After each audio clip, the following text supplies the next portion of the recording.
ਜਿਹਦੇ ਵਿੱਚ ਲਗਭਗ 22 ਲੱਖ ਰੁਪਇਆ ਬੈਂਕ ਦੇ ਕੈਸ਼ੀਅਰ ਤੋਂ ਪਿਸਤੌਲ ਦੀ ਨੋਕ ਦੇ ਉੱਤੇ ਰੈਂਸਮ ਲੈ ਲੈਂਦੇ ਨੇ, ਉਥੋਂ ਲੁੱਟ ਕਰ ਲੈਂਦੇ ਨੇ।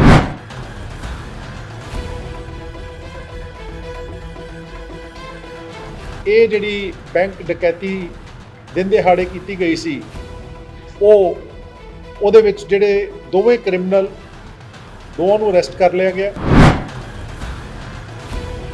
ਪੀਐਨਬੀ ਬੈਂਕ ਦੇ ਵਿੱਚ ਪਿਸਟਲ ਦੀ ਨੋਕ ਤੇ ਡਕੈਤੀ ਕਰਨ ਵਾਲੇ ਦੋ ਦੋਸ਼ੀਆਂ ਨੂੰ ਕੀਤਾ ਗ੍ਰਿਫਤਾਰ। ਦੋਸ਼ੀਆਂ ਦੇ ਕੋਲੋਂ 22 ਲੱਖ ਰੁਪਏ ਦੀ ਨਕਦੀ ਅਤੇ 2 ਪਿਸਟਲ ਹੋਏ ਬਰਾਮਦ। ਲੁਟੇਰਿਆਂ ਤੱਕ ਪਹੁੰਚੀ ਅੰਮ੍ਰਿਤਸਰ ਪੁਲਿਸ। ਲੁਟੇਰਿਆਂ ਨੇ ਵਾਰ-ਵਾਰ ਬਦਲਿਆ ਰਸਤਾ। ਦੋਨਾਂ ਦੋਸ਼ੀਆਂ ਦੇ ਕੋਲ ਨੇ ਲਾਇਸੈਂਸੀ ਹਥਿਆਰ ਅਤੇ ਦੋਨਾਂ ਨੇ ਪਹਿਲੀ ਵਾਰ ਕੀਤਾ ਸੀ ਜੁਰਮ।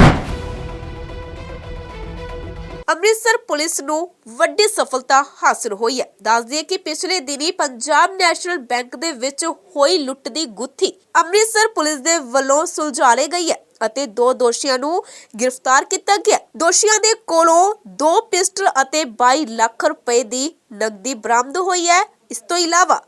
20 ਕਾਰਤੂਸ ਵੀ ਬਰਾਮਦ ਕੀਤੇ ਗਏ ਨੇ। ਇਸ ਮੌਕੇ ਪੁਲਿਸ ਕਮਿਸ਼ਨਰ ਅੰਮ੍ਰਿਤਸਰ ਨੇ ਮੀਡੀਆ ਨਾਲ ਗੱਲਬਾਤ ਕਰਦਿਆਂ ਹੋਇਆ ਕੀ ਕੁਝ ਕਿਹਾ, ਆਓ ਸੁਣਦੇ ਹਾਂ। ਤੁਹਾਨੂੰ ਪਤਾ ਹੀ ਹੈ ਕਿ ਇੱਕ 16 ਇਸੇ ਮਹੀਨੇ ਦੀ 4 ਦਿਨ ਪਹਿਲਾਂ ਰਾਣੀ ਕੇ ਬਾਗ ਪੀਐਨਬੀ ਦੀ ਬ੍ਰਾਂਚ ਦੇ ਵਿੱਚ ਦਿਨ ਦਿਹਾੜੇ 2 ਕ੍ਰਿਮੀਨਲਸ ਆਉਂਦੇ ਨੇ ਵੈਪਨਸ ਦੇ ਨਾਲ 12:10 ਦੇ ਉੱਤੇ ਤੇ ਇੱਕ ਵੱਡੀ ਵਾਰਦਾਤ ਨੂੰ ਅੰਜਾਮ ਕਰਦੇ ਨੇ, ਜਿਹਦੇ ਵਿੱਚ ਲਗਭਗ 22 ਲੱਖ ਰੁਪਇਆ ਬੈਂਕ ਦੇ ਕੈਸ਼ੀਅਰ ਤੋਂ ਪਿਸਤੌਲ ਦੀ ਨੋਕ ਦੇ ਉੱਤੇ ਰੈਂਸਮ ਲੈ ਲੈਂਦੇ ਨੇ, ਉਥੋਂ ਲੁੱਟ ਕਰ ਲੈਂਦੇ ਨੇ। ਜਿਹਦੇ ਵਿੱਚ ਅਸੀਂ ਬੈਂਕ ਮੈਨੇਜਰ ਦੀ ਸਟੇਟਮੈਂਟ ਦੇ ਉੱਤੇ ਉੱਥੇ ਪਰਚਾ ਦਿੱਤਾ ਔਰ ਉਸ ਪਰਚੇ ਤੋਂ ਬਾਅਦ ਉਹਦੀ ਇਨਵੈਸਟੀਗੇਸ਼ਨ ਸ਼ੁਰੂ ਕੀਤੀ। ਸਾਡੇ SP city Prabhjot Singh, CIA ਦੀਆਂ ਟੀਮਾਂ, ਐਸਐਚਓ ਸਾਹਿਬਾਨ, ਅਸੀਂ ਉਸ ਵੇਲੇ ਫਿਰ ਇਹਦਾ ਪੂਰਾ ਜਿਹੜਾ ਇਨਵੈਸਟੀਗੇਸ਼ਨ ਜਿਹੜੀ ਹੈ ਉਹਨੂੰ ਸਟਾਰਟ ਕੀਤੀ ਔਰ 4 ਦਿਨ ਦੇ ਵਿੱਚ ਇਹ ਜਿਹੜੀ ਬੈਂਕ ਡਕੈਤੀ ਦਿਨ ਦਿਹਾੜੇ ਕੀਤੀ ਗਈ ਸੀ, ਉਹਦੇ ਵਿੱਚ ਜਿਹੜੇ ਦੋਵੇਂ ਕ੍ਰਿਮੀਨਲ, ਦੋਵਾਂ ਨੂੰ ਅਰੈਸਟ ਕਰ ਲਿਆ ਗਿਆ। ਜਿਹਦਾ ਇੱਕ ਦਾ ਨਾਮ ਹੈ ਲਾਲਜੀਤ ਸਿੰਘ, ਜੋ ਕੱਥੂ ਨੰਗਲ ਥਾਣੇ ਦਾ ਵਸਨੀਕ ਹੈ, ਔਰ ਦੂਸਰਾ ਜਿਹੜਾ ਗਗਨਦੀਪ ਸਿੰਘ, ਜਿਹੜਾ ਮਜੀਠਾ ਰੋਡ ਅੰਮ੍ਰਿਤਸਰ ਦਾ ਵਸਨੀਕ ਹੈ। ਇਹ ਦੋਵਾਂ ਨੂੰ ਅਰੈਸਟ ਕਰ ਲਿਆ।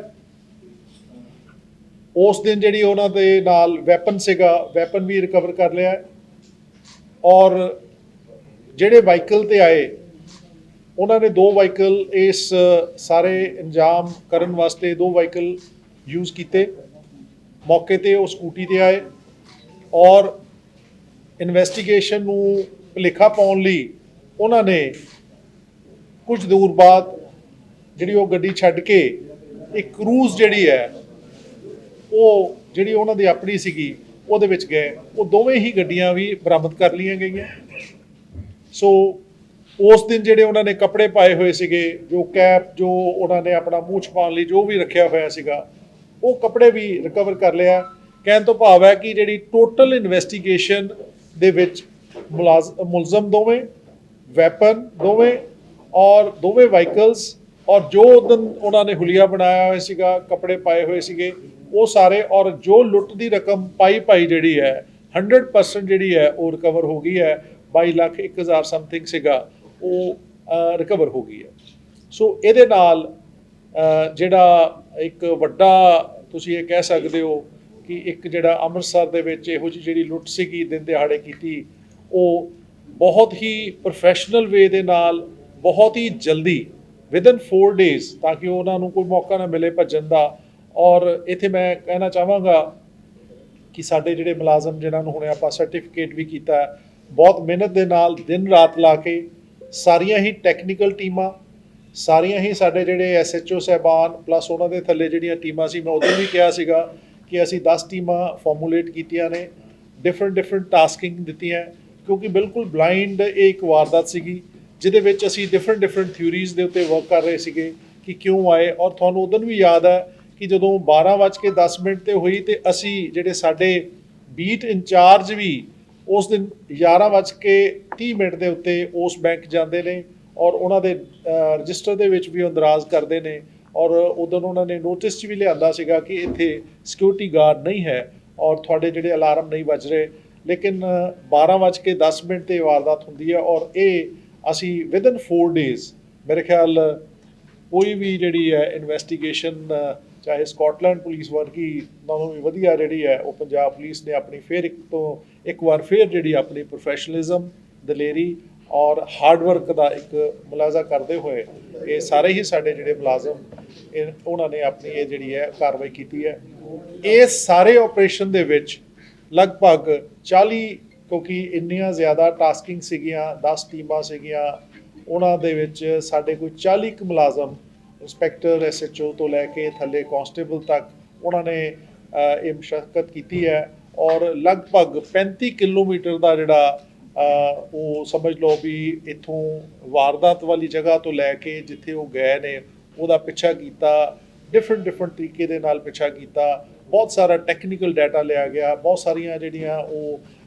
ਉਹਨਾਂ ਦੇ ਨਾਲ ਅਸੀਂ ਦੇਖਦੇ ਹੋਇਆ ਇਹ ਕੀਤਾ। ਉਹ 40 ਜਿਹੜੇ ਸਾਡੇ ਜਿਹੜੇ ਆਫੀਸ਼ੀਅਲ ਸੀਗੇ ਉਹਨਾਂ ਨੂੰ ਵੀ ਅੱਜ ਆਪਾਂ ਆਨਰ ਕੀਤਾ ਸਰਟੀਫਿਕੇਟ ਦੇ ਕੇ ਵੀ ਕੈਸ਼ ਰਿਵਾਰਡ ਵੀ ਹੋਏਗਾ ਔਰ ਇਹਨਾਂ ਦੀਆਂ ਜੋ ਬਣਦੀਆਂ ਅੰਦਰ ਸਰ ਕਿੰਨੇ ਨੂੰ ਇੱਕ ਮਿੰਟ ਅੰਦਰ ਕੌਣ ਗਿਆ ਸੀ ਸਰ ਦੋਵਾਂ ਚੋਂ ਇੱਕ ਬਾਹਰ ਰਿਹਾ ਸੀਗਾ ਇਹਦੇ 'ਚ ਗਗਨਦੀਪ ਸਿੰਘ ਜਿਹੜਾ ਗਗਨ ਸਿੰਘ ਹੈ ਉਹ ਅੰਦਰ ਗਿਆ ਸੀਗਾ ਔਰ ਇੱਥੇ ਮੈਂ ਇਹ ਵੀ ਦੱਸਣਾ ਚਾਹਾਂਗਾ ਕਿ ਇਹ ਜਿਹੜੇ ਵੈਪਨ ਵੀ ਉਹਨਾਂ ਦੇ ਲਾਇਸੈਂਸੀ ਸੀਗੇ। ਇੱਕ ਵੈਪਨ ਉਹਦੇ ਫਾਦਰ ਦਾ ਸੀਗਾ ਔਰ ਇੱਕ ਉਹਦਾ ਆਪਣਾ ਸੀਗਾ ਮਤਲਬ ਦੋਵਾਂ ਦੇ ਹੀ ਲਾਇਸੈਂਸੀ ਵੈਪਨ ਸੀਗੇ ਗਗਨ ਦਾ। ਔਰ ਦੂਜੇ ਨੰਬਰ ਤੇ ਜਿਹੜੀ ਉਹ ਸਕੂਟੀ ਵਰਤੀ ਗਈ ਸੀਗੀ ਉਹ ਵੀ ਉਹਨਾਂ ਦੇ ਨਾਂ ਸੀਗੀ ਔਰ ਸ਼ੈਵਰਲੇਟ ਦੀ ਜਿਹੜੀ ਕਰੂਜ਼ ਗੱਡੀ ਹੈ ਉਹ ਵੀ ਅਸੀਂ ਰਿਕਵਰ ਬਹੁਤ ਸ਼ਾਤਰ ਤਰੀਕੇ ਦੇ ਨਾਲ ਉਹਨਾਂ ਨੇ ਭੁਲੇਖਾ ਪਾਉਣ ਲਈ ਕੁਝ ਕਿਲੋਮੀਟਰ ਤੋਂ ਬਾਅਦ 10-15 ਕਿਲੋਮੀਟਰ ਤੋਂ ਬਾਅਦ ਸਕੂਟੀ ਦੇ ਐਕਸਚੇਂਜ ਕਰਕੇ ਜਿੱਥੇ ਪਹਿਲਾਂ ਹੀ ਗੱਡੀ ਖੜੀ ਕੀਤੀ ਹੋਈ ਸੀਗੀ ਉਹਦੇ ਵਿੱਚ ਆਪਣੇ ਆਪ ਨੂੰ ਚੇਂਜ ਕਰ ਲਿਆ ਤਾਂ ਕਿ ਅਸੀਂ ਜੇ ਸਕੂਟੀਆਂ ਵੀ ਚੈੱਕ ਕਰਦੇ ਰਹੀਏ ਤੇ ਉਹ ਗੱਡੀ ਆਪਦੀ ਜਿਹੜੀ ਹੈ ਉਹ ਚੇਂਜ ਕਰ ਲਈ। ਲੇਕਿਨ ਕੋਈ ਬੈਂਕ ਵਾਲੇ ਦੀ ਸ਼ਮੂਲੀਅਤ ਸਾਹਮਣੇ ਆਈ ਨਹੀਂ ਦੇਖੋ ਉਹਨਾਂ ਨੇ ਕੋਈ ਅਲਾਰਮ ਨਹੀਂ ਚੱਲਿਆ ਤੇ ਕੋਈ ਬੈਂਕ ਵਾਲੇ ਦੀ ਮੁਲਾਜ਼ਮ ਦੀ ਕੋਈ ਸ਼ਮੂਲੀਅਤ ਸਾਹਮਣੇ ਆ ਰਹੀ ਦੇਖੋ ਇਨੀਸ਼ੀਅਲ ਸਟੇਜ ਦੇ ਤਾਂ ਹਾਲੇ ਕਿਉਂਕਿ ਅਰੈਸਟ ਕੀਤਾ ਹੈ ਜੀ ਸਵੇਰੇ ਹਾਲੇ ਕੋਈ ਇਹੋ ਜਿਹੀ ਸ਼ਮੂਲੀਅਤ ਕਿਉਂਕਿ ਬਾਕੀ ਇਨਵੈਸਟੀਗੇਸ਼ਨ ਦਾ ਮਸਲਾ ਹੈਗਾ ਉਹਨਾਂ ਦੀ ਸਾਰੀ ਪੁੱਛਗਿੱਛ ਹੋਏਗੀ। ਲੇਕਿਨ ਇਨੀਸ਼ੀਅਲ ਤੌਰ ਦੇ ਉੱਤੇ ਉਹਨਾਂ ਦਾ ਕਹਿਣ ਤੋਂ ਇਹ ਸੀਗਾ ਕਿ ਇੱਥੇ ਕਿਉਂਕਿ ਗਾਰਡ ਨਹੀਂ ਸੀਗਾ ਸੋ ਉਹਨਾਂ ਨੇ ਇਹ ਜਿਹੜੀ ਹੈ ਵਾਰਦਾਤ ਅੰਜਾਮ ਦਿੱਤੀ ਹੈ। ਬਟ ਡੈਫੀਨੇਟਲੀ ਅਸੀਂ ਉਹ ਸਾਰੇ ਪਹਿਲੂ ਜਿਹੜੇ ਉਹ ਸਾਰੀਆਂ ਪੁੱਛਗਿੱਛ ਜੇ ਉਹਦੇ ਵਿੱਚ ਕੋਈ ਵੀ ਵਿਅਕਤੀ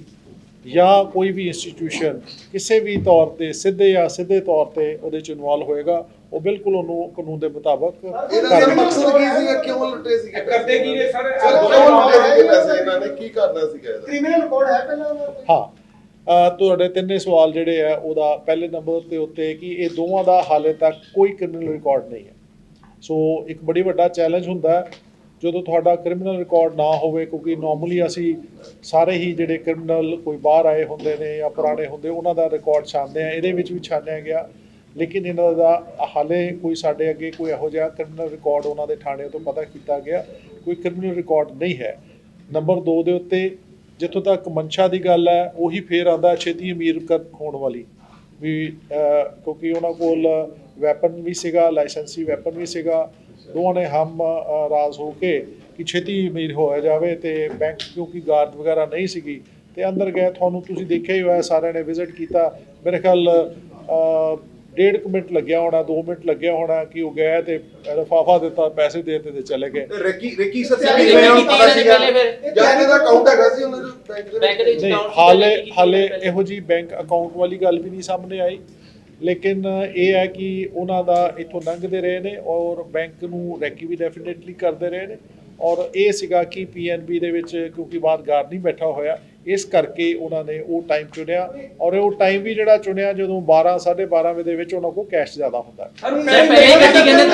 10-15 ਮਿੰਟ ਪਹਿਲੇ ਗੱਡੀ ਆਈ ਉੱਥੇ ਕੰਮ ਕੀ ਕਰਦੇ ਨੇ ਹਾਂ ਜਿਹੜਾ ਲਾਲਜੀਤ ਹੈ ਇਹਦਾ ਤਾਂ ਜ਼ਿਮੀਂਦਾਰਾਂ ਦਾ ਕੰਮ ਹੈ ਜ਼ਮੀਨ ਵਗੈਰਾ ਕਰਦੇ ਨੇ ਖੇਤੀਬਾੜੀ ਦਾ ਕੰਮ ਹੈ ਔਰ ਜਿਹੜਾ ਦੂਸਰਾ ਹੈਗਾ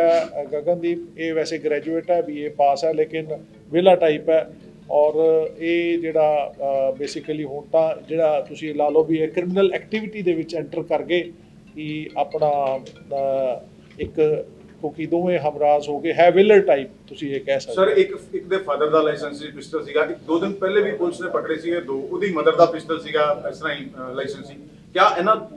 ਉਹਨਾਂ ਜਿਨ੍ਹਾਂ ਦੇ ਪਿਸਟਲ ਆ ਉਹਨਾਂ ਨੂੰ ਵੀ ਨਾਮਜ਼ਦ ਕੀਤਾ ਜਾਏਗਾ? ਡੈਫੀਨੇਟਲੀ ਦੇਖੋ ਜਿਹੜਾ ਐਕਟ ਦੇ ਮੁਤਾਬਕ ਜਿਹੜਾ ਹੈਗਾ ਜੇ ਤੁਹਾਡਾ ਪਿਸਟਲ ਦੂਜੇ ਦੇ ਕੋਲ ਹੈਗਾ ਤੇ ਉਹ ਡੈਫੀਨੇਟਲੀ ਉਹਦੇ ਕਾਨੂੰਨ ਜੋ ਉਹ ਕਸੂਰ ਹੁੰਦਾ ਉਹ ਡੈਫੀਨੇਟਲੀ ਹੋਏਗਾ। ਔਰ ਕਿਉਂਕਿ ਇਸੇ ਕਰਕੇ ਆਪਾਂ ਬਹੁਤ ਸਾਰੇ ਵੈਰੀਫਿਕੇਸ਼ਨ ਕੀਤੀਆਂ, ਜਿਹੜੇ ਬੰਦੇ ਜਿਨ੍ਹਾਂ ਦੇ ਲਾਇਸੈਂਸ ਨਹੀਂ ਬਹੁਤ ਸਾਰੇ ਕੈਂਸਲ ਵੀ ਹੋਏ ਵੈਰੀਫਿਕੇਸ਼ਨ ਤੋਂ ਬਾਅਦ। ਸੋ ਡੈਫੀਨੇਟਲੀ ਇਹ ਜਿਹੜੀ ਪ੍ਰੋਸੈਸ ਦੇ ਵਿੱਚ ਜੋ ਕਾਨੂੰਨ ਦੇ ਮੁਤਾਬਕ ਹੋਏਗਾ ਉਹ ਡੈਫੀਨੇਟਲੀ ਇਹਨਾਂ ਦੀ ਗ੍ਰਿਫਤਾਰੀ ਕਿੱਥੋਂ ਹੋਈ ਜੀ ਇਹਨਾਂ ਦੋਨਾਂ ਦੀ? ਦੇਖੋ ਦੋਵਾਂ ਦੀ ਅਸੀਂ ਗ੍ਰਿਫਤਾਰੀ ਜਿਹੜੀ ਹੈਗੀ ਹੈ ਉਹ ਅਲਟੀਮੇਟਲੀ ਉਹਨਾਂ ਦੇ ਕਿਉਂਕਿ ਮਿਲ ਕੇ ਉਹਨਾਂ ਨੂੰ ਉੱਥੇ ਘਰੇ ਜਿਹੜਾ ਸੀਗਾ ਉੱਥੋਂ ਅਸੀਂ ਕੀਤੀ ਹੈਗੀ ਹੈ। ਤੁਹਾਨੂੰ ਦੱਸਿਆ ਇੱਕ ਇੱਥੋਂ ਨੰਗਲ ਦਾ ਸੀਗਾ ਤੇ ਇੱਕ ਉੱਥੋਂ ਦਾ ਜਿਹੜਾ ਹੈਗਾ ਮਜੀਠਾ ਰੋਡ ਦਾ ਹੈਗਾ, ਉੱਥੋਂ ਉਹਨਾਂ ਨੂੰ ਕੀਤੀ ਹੈ। ਉਹਦੇ ਵਿੱਚ ਬਾਕੀ ਗੱਲਾਂ ਕਿੱਥੇ ਰਹੇ ਕਿਵੇਂ ਰਹੇ ਉਹ ਸਾਡੀ ਇਨਵੈਸਟੀਗੇਸ਼ਨ ਦਾ ਪਾਰਟ ਹੈ। ਆਪਸ ਦੇ ਵਿੱਚ ਸਰ ਇਹਨਾਂ ਦਾ ਕਦੋਂ ਦਾ ਕਨੈਕਸ਼ਨ ਸੀ? ਕਿਉਂਕਿ ਉਹ ਕਿੱਥੋਂ ਲੱਗਦਾ ਕਿ ਮਜੀਠੇ ਦਾ ਬੇਸਿਕਲੀ ਮਜੀਠਾ ਰੋਡ ਅੰਮ੍ਰਿਤਸਰ ਦਾ ਬੇਸਿਕਲੀ ਇਹ ਇੱਕ ਦੂਜੇ ਨੂੰ ਕਾਫੀ ਦੇਰ ਤੋਂ ਜਾਣੂ ਸੀਗੇ। ਔਰ ਉਸ ਤੋਂ ਬਾਅਦ ਕਿਉਂਕਿ ਵੇਲਰ ਟਾਈਪ ਸੀਗੇ ਤੇ ਇਹਨਾਂ ਨੇ ਸੋਚਿਆ ਕਿ ਇਹ ਬੜਾ ਈਜ਼ੀ ਹੈ ਕਿ ਵੈਪਨ ਹੈਗਾ ਸਾਡੇ ਕੋਲ, ਵਾਹੀਕਲ ਵੀ ਹੈਗਾ ਤੇ ਡੇ ਟਾਈਮ ਤੇ ਗਏ ਤੇ ਜਿੱਥੇ ਕੋਈ ਗਾਰਡ ਨਾ ਹੋਵੇ ਉੱਥੇ ਜਾ ਕੇ ਹੋ ਗਏ। ਸਰ ਅੰਮ੍ਰਿਤਸਰ ਦੇ ਵਿੱਚ ਕਈ ਅਜਿਹੇ ਬੈਂਕ ਨੇ ਜਿਨ੍ਹਾਂ ਤੱਕ ਹਾਲੇ ਤੱਕ ਵੀ ਕੋਈ ਗਾਰਡ ਨਹੀਂ, ਬੈਂਕ ਦੇ ਵਿੱਚ ਵੀ ਉਹਨਾਂ ਦੇ ਬਾਹਰ ਏਟੀਐਮ ਨੇ ਉਹਨਾਂ ਤੱਕ ਵੀ ਕੋਈ ਗਾਰਡ ਨਹੀਂ, ਰਾਤ ਵੀ ਖੁੱਲੇ ਰਹਿੰਦੇ। ਜੇ ਅਜਿਹਾ ਹੀ ਮਤਲਬ ਜਿਵੇਂ ਹੁਣ ਹੋਇਆ ਬਾਕੀ ਬੈਂਕਾਂ ਨਾਲ ਵੀ ਹੋ ਸਕਦਾ? ਦੇਖੋ ਅਸੀਂ ਤੁਹਾਨੂੰ ਪਤਾ ਹੀ ਹੈ ਕਿ ਹਮੇਸ਼ਾ ਇਸ ਗੱਲ ਤੇ ਚਰਚਾ ਕਰਦੇ ਰਹੀਦਾ ਔਰ ਤੁਸੀਂ ਦੇਖਿਆ ਸਾਰੇ ਪੱਤਰਕਾਰਾਂ ਨੇ ਵੀ ਕਿ ਜਦੋਂ ਇਹ ਵਾਰਦਾਤ ਹੋਈ ਹੈ ਔਰ ਉਹ ਜਿਹੜਾ ਰਜਿਸਟਰ ਦੇ ਵਿੱਚ ਵੀ ਸਾਡੇ ਜਿਹੜੇ EMPLOYEES ਨੇ ਸਾਡੇ ਬੀਟ ਉਹਨਾਂ ਦੀ ਅਸੀਂ ਸਾਡੇ ਆਫਿਸਰਸ ਨੇ ਅਸੀਂ ਉਹਨਾਂ ਦੀ ਇੱਕ ਡਿਊਟੀ ਲਾਈ ਹੈ ਕਿ ਤੁਸੀਂ ਇੰਸਟੀਟਿਊਸ਼ਨਸ ਜਾਓ, ਡਿਫਰੈਂਟ ਟਾਈਮਿੰਗਸ ਤੇ ਜਾਓ, ਉਹਨਾਂ ਨੂੰ ਆਗਾਜ਼ ਵੀ ਕਰੋ। ਔਰ ਜੇ ਹਾਫ ਐਨ ਆਵਰ ਦਾ ਫਰਕ ਪਿਆ, ਜੇ ਕਿਤੇ ਹਾਫ ਐਨ ਆਵਰ ਦਾ ਫਰਕ ਹੁੰਦਾ ਤੇ ਸ਼ਾਇਦ ਉੱਥੇ ਹੀ ਮੌਕੇ 'ਤੇ ਮੁਕਾਬਲਾ ਵੀ ਹੋ ਸਕਦਾ ਸੀਗਾ। ਔਰ ਲੇਕਿਨ ਅਸੀਂ ਆਪਣੇ ਤੌਰ ਦੇ ਉੱਤੇ ਬੜਾ ਚੌਕਸ ਰੱਖਣ ਦੀ ਕੋਸ਼ਿਸ਼ ਕਰਦੇ ਹਾਂ। ਸਾਡੇ ਜਿਹੜੇ ਬੀਟ ਇੰਚਾਰਜ ਹੈ ਉਹਨਾਂ ਨੂੰ ਪੂਰੀ ਹਦਾਇਤ ਹੈ ਕਿ ਇਹਨਾਂ ਇੰਸਟੀਟਿਊਸ਼ਨਸ ਨੂੰ ਜਾ ਕੇ ਚੈੱਕ ਵੀ ਕਰਨਾ। ਬਹੁਤ ਸਾਰੇ ਇੰਸਟੀਟਿਊਸ਼ਨਸ ਨੇ ਆਪਣੇ ਗਾਰਡ ਵੀ ਰੱਖੇ ਹੈ, ਜਿਹੜੇ ਬੈਂਕਸ ਵੀ ਨੇ ਜਾਂ ਹੋਰ ਫਾਈਨੈਂਸ਼ੀਅਲ ਇੰਸਟੀਟਿਊਸ਼ਨਸ ਵੀ ਨੇ, ਅਸੀਂ ਵੀ ਉਹਨਾਂ ਦਾ ਧਿਆਨ ਰੱਖਦੇ ਹਾਂ ਔਰ ਬਾਕੀਆਂ ਨੂੰ ਵੀ ਅਸੀਂ ਹਦਾਇਤ ਵੀ ਕਰ ਰਹੇ ਹਾਂ, ਉਹਨਾਂ ਨਾਲ ਕੋਆਰਡੀਨੇਟ ਵੀ ਕਰ ਰਹੇ ਹਾਂ, ਉਹਨਾਂ ਨਾਲ ਮੀਟਿੰਗਸ ਵੀ ਕੀਤੀਆਂ ਨੇ ਕਿ ਤੁਸੀਂ ਆਪਣਾ ਜਿਹੜਾ ਹੈਗਾ ਇਹਨੂੰ ਸੇਫਟੀ ਵੱਲੋਂ ਉਹਨਾਂ ਜਿਹੜੀਆਂ ਹੈਗੀਆਂ ਬੈਂਕਸ ਜਾਂ ਇੰਸਟੀਟਿਊਸ਼ਨਸ ਨੂੰ ਸੇਫ ਰੱਖਿਆ ਜਾਵੇ। ਲੇਕਿਨ ਅੱਜ ਦੀ ਡੇਟ ਦੇ ਉੱਤੇ ਇਹ ਇੱਕ ਐਗਜ਼ਾਮਪਲ ਹੈ ਕਿ ਇੱਕ 3 ਦਿਨਾਂ ਦੇ ਵਿੱਚ ਇੱਕ ਜਿਹੜਾ ਬਿਲਕੁਲ ਬਲਾਈਂਡ ਜਿਹੜੀ ਇਹ ਵਾਰਦਾਤ ਇੰਨੀ ਵੱਡੀ ਵਾਰਦਾਤ ਸੀਗੀ ਉਹਨੂੰ ਇੱਕ ਸੋਲਵ ਹੋਇਆ, ਡਿਟੈਕਟ ਹੋਇਆ, ਮੁਲਜ਼ਮ ਵੀ ਫੜੇ ਗਏ ਔਰ ਪੂਰੀ ਜਿਹੜੀ ਉਹ ਹੋ ਗਈ ਹੈ, ਰਿਕਵਰ ਵੀ ਹੋ ਗਿਆ ਵੈਪਨ ਵੀ। ਔਰ ਇੱਕ ਕਾਫੀ ਜਿਹੜੀ ਹੈ ਫੋਰਸ ਵਾਸਤੇ ਵੀ ਮੋਟੀਵੇਸ਼ਨਲ ਵਾਲੀ ਗੱਲ ਹੈਗੀ ਹੈ ਔਰ ਪਬਲਿਕ ਵਾਸਤੇ ਵੀ ਹੈ। ਔਰ ਮੈਨੂੰ ਇਹ ਲੱਗਦਾ ਹੈ ਕਿ ਆਉਣ ਵਾਲੇ ਸਮੇਂ ਦੇ ਵਿੱਚ ਜੇ ਪੁਲਿਸ ਦੀ ਜਿਵੇਂ ਆਪਾਂ ਅੱਗੇ ਵੀ ਗੱਲ ਕਰਦੇ ਹਾਂ ਬਿਲਕੁਲ ਮੈਂਟਲੀ ਵੀ ਅਲਰਟ ਹੈ, ਫਿਜ਼ੀਕਲੀ ਵੀ ਚੌਕਸ ਹੈ ਔਰ ਸਾਡਾ ਪੂਰਾ ਧਿਆਨ ਹੈ। ਜੇ ਪਬਲਿਕ ਦੀ ਪੂਰੀ ਸਪੋਰਟ ਹੋਏਗੀ ਔਰ ਪਬਲਿਕ ਜਿਵੇਂ ਸਾਨੂੰ ਬਹੁਤ ਸਪੋਰਟ ਕਰ ਰਹੀ ਹੈ, ਇਨਫੋਰਮੇਸ਼ਨ ਵੀ ਕਰ ਰਹੀ ਹੈ ਤੇ ਮੇਰੇ ਖਿਆਲ ਦੇ ਵਿੱਚ ਜਿਹੜਾ ਹੈ ਕ੍ਰਿਮੀਨਲ ਐਕਟੀਵਿਟੀਜ਼ ਦੇ ਪੂਰੀ ਨੱਥ ਪਾਈ ਜਾ ਸਕਦੀ ਹੈ। Thank you very much. Sir 19 ਦਸੰਬਰ ਨੂੰ ਕੱਥੂ ਨੰਗਲ ਇੱਕ ਬੈਂਕ ਡਕੈਤੀ ਹੋਈ ਸੀ, ਸੇਮ ਮੋਡਸ ਆਪਰੇਂਡੀ ਸੀਗਾ, ਸੇਮ 2 ਬੰਦੇ ਸੀਗੇ ਇਸ ਤਰ੍ਹਾਂ ਲੁੱਟ ਕੇ ਲੈ ਗਏ ਸੀਗੇ ਸਰ। ਉਹ ਵੀ ਬੰਦਾ ਵੀ ਕੱਥੂ ਨੰਗਲ ਦਾ ਹੈਗਾ ਸਰ, ਕੋਈ ਲਿੰਕ ਦੇਖੋ ਉਹ ਚੀਜ਼ਾਂ ਨੂੰ ਹੁਣ ਆਪਾਂ ਇਨਵੈਸਟੀਗੇਟ ਕਰਾਂਗੇ ਬਾਕੀ ਪਾਰਟ ਵੀ, ਠੀਕ ਹੈ। ਉਹਦੇ ਵਿੱਚ ਕੀ ਹੋਰ ਇਹਨਾਂ ਦੀਆਂ ਕੋਈ ਐਕਟੀਵਿਟੀਜ਼ ਰਹੀਆਂ ਨੇ ਕਿਵੇਂ ਰਹੀਆਂ, ਲੇਕਿਨ ਹਾਲੇ ਉਹਨਾਂ ਦੇ ਕੋਈ ਨੋਮੀਨੇਟ ਨਹੀਂ, ਉਹ ਤਾਂ ਸਾਰੀਆਂ ਕੰਪੇਅਰ ਹੋ ਜਾਏਗਾ, ਉਹ ਸਾਰਾ ਸਿਸਟਮ ਬਣ ਜਾਏਗਾ। ਏਵਨ ਮੀਡੀਆ ਲਈ ਅੰਮ੍ਰਿਤਸਰ ਤੋਂ ਨਰਿੰਦਰ ਸੇਠੀ ਦੀ ਖਾਸ ਰਿਪੋਰਟ।